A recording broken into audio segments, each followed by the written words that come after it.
Well, I mean, there's still a lot of I's to be dotted and T's to be crossed. But council made a big step today by putting the land use in place so that we can have that arrest processing unit move from downtown to adjacent to the Spy Hill facility. Which, of course, raises a question, what might be going on across the street with the old one? A conversation to have in the future. Possibilities?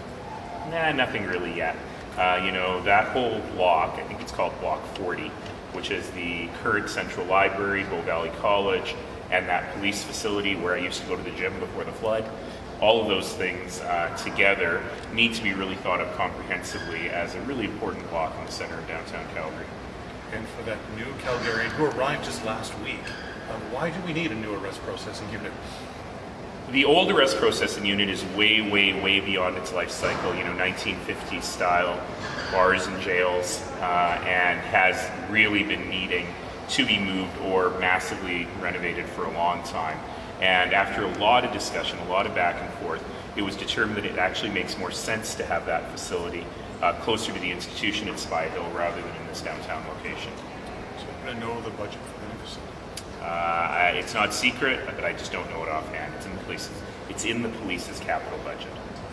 Councillor Maglioka did bring up seemed like a fair point, which is when you move your APU to the outskirts of town, there's no transit. As you said, it's dark.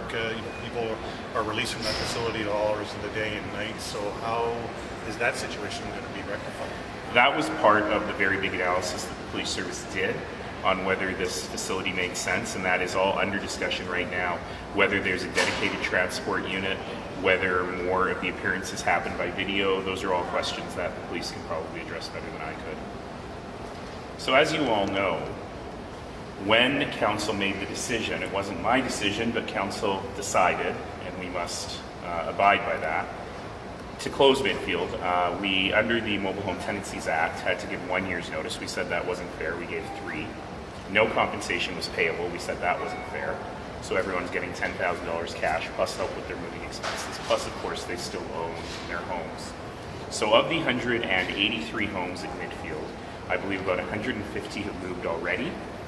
About 40 have plans to move before the end of the month. About 10 we have not heard from yet. And of those 10, those are fundamentally people who 3 years ago said, I don't want to engage in this process. What will their fate be on September 30th? Probably nothing much will happen to them on September 30th. The deal expires on September 30th, the $10,000 plus the moving allowance. And then, like with any landlord who has a tenant that overstays their lease, you have long conversations and a long process to figure out where to go from there. But in this case, the city will continue to work with everyone, as we've worked with everyone else, to ensure that everyone's got a safe, decent place to go. This is a tough thing. It's not the city being cold-hearted. It's not some developer waiting to develop the land. It's the fact that it's not safe to live there. The sewer pipes are bursting, and you cannot fix the sewer pipes without removing the house because of the way the original developer built that land. And so as a result, our primary goal is to make sure everyone has a safe place to live that meets their needs. I have family members of someone in my office, the parents, who chose this as an opportunity to move into a more accessible seniors facility. They're very happy. Many folks have done that. Some folks have moved into more subsidized housing with Calgary Housing Company. And everyone's got a different situation. And we are committed to work individually with everyone to make sure that they end up in a place that makes sense for them. They're not going to end up in exactly the same community, and that is sad. But we've had 3 years to talk about this, and we will continue to talk about it. What is the process for determining what happens to that parcel of land? Oh, that's something that hasn't even been determined yet. It's not going to stay vacant forever.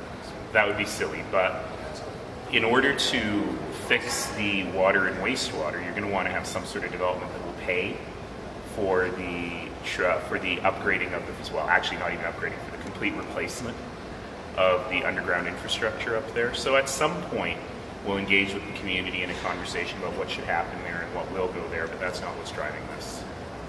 I don't know if you've touched on this yet, so forgive me, but your thoughts on, we now have more growing evacuation orders, and your comments on what the chief said, there's so many Calgary Fire Department volunteers stepping up to go down there. I mean, this is essentially almost our backyard.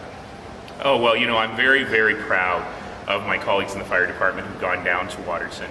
I believe we've got 50 plus women and men from the Calgary Fire Department there. And last night, I don't know any details, but I know that last night was a scary night, and they had a lot of work to do to preserve people's property and lives there. And as always, as every single day of the year, they're doing an exemplary job. I'm really proud of them. Would you like to see the city do more? I mean, it sounds like this is getting out of hand down there.